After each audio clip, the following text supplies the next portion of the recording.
Greetings, everyone. This is a group presentation consisting of 7 members for e-learning in higher education. The module we have chosen for this presentation is History of Transformation, and will present about decolonization of the curriculum in higher education. I will now hand over to my group member to introduce the topic. Decolonization of curriculum in higher education simply means the dismantling of colonial systems in order to match the learning material across the globalization of the world.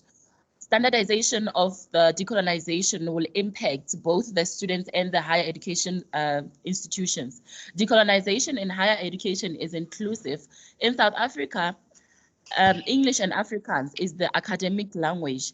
Therefore, the policies are not effective as the transformation is slow. However, if the policies can be implemented and addressed, then decolonization is possible, moving right along to the background. Decolonization of the curriculum in South Africa has been the center stage of higher education. Decolonization has to start at the lower level of education system in South Africa. The curriculum used in South Africa favors mostly those who are English speakers, thus reinforce white privilege. South Africa, being colonized, has played a big role in introducing the Western culture. The curriculum in South African higher education needs to be changed to promote inclusivity. I'll now hand it over to the challenges of decolonization of curriculum in higher education. The challenges of decolonization in higher education is that changing the medium of instruction is a big issue because of the numerous number of languages we have in South Africa. Institutions of higher learning are resistant to change. The current system, it is believed to be superior than the indigenous one. Less or nothing is being done to force transformation policies upon higher education institutions. Decolonization takes time and it cannot be done overnight. Merging the current methods with indigenous method may not be an ideal thing to do. Lastly, the labor market is westernized, and thus it hinders decolonization. Moving along to the next topic, policy gaps that affect decolonization in higher education.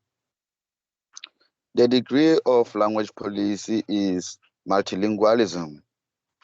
However, not all the universities or higher institution or higher education institution obey to it.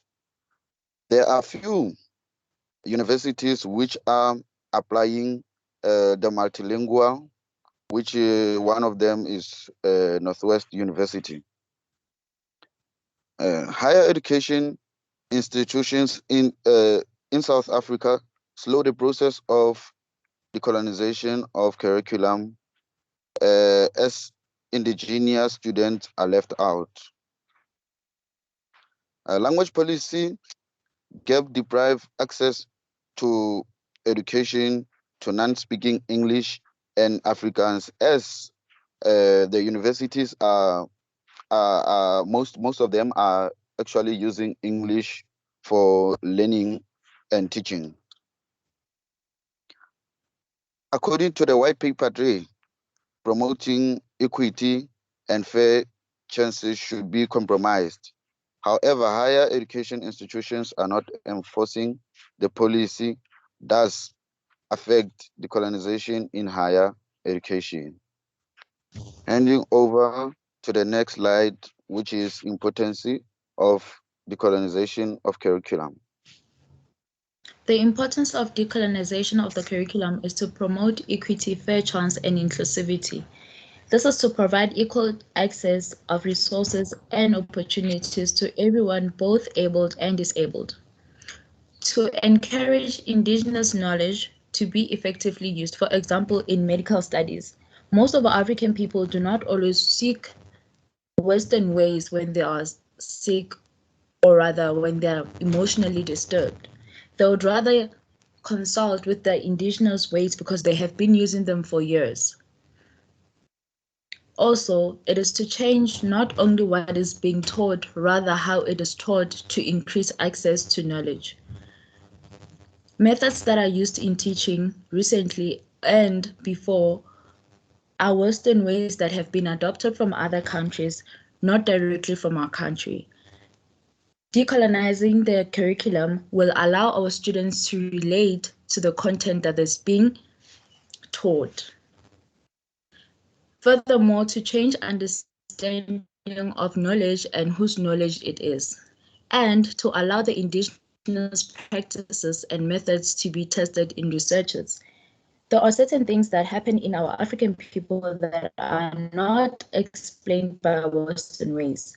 People have been misdiagnosed with disorders like schizophrenia rather than just being diagnosed with ancestral calling or spiritual calling because they have similar symptoms such as hallucination, delusions, disorganized speech and behavior. Decolonizing the curriculum will give both our lecturers and students knowledge on how to react to such measures if they were to come forth. Therefore, decolonization of the curriculum will stop the confusion and the clash between the two knowledges, the Western and the indigenous knowledge. Moving on to the next speaker. How can decolonization of curriculum be achieved? This can only be achieved if policies are created in a fair way for both the student and the institution. The process needs to support all cultures. All 11 official languages should be included in the policy-making process. Policies should include lecturers who will teach other languages other than English and Afrikaans or Setswana, just like the Northwest University. Teaching methods must accommodate all disabled and able students, also accommodating lectures so that they are not discriminated in the process. Moving along to the next slide, which is conclusion. To sum up everything, decolonization of curriculum is not something that is going to happen anytime soon. It needs time. We are in need of the policies that promote decolonization of curriculum in higher education institutions because most or many institutions are still pushing this thing of Western culture. We know that a language of teaching and learning, it's English. There is few African or indigenous languages. Collaborating indigenous knowledge and Western knowledge is the one that is going to bring decolonization. Obviously, to transform the higher education, you need to transform the curriculum. Thank you.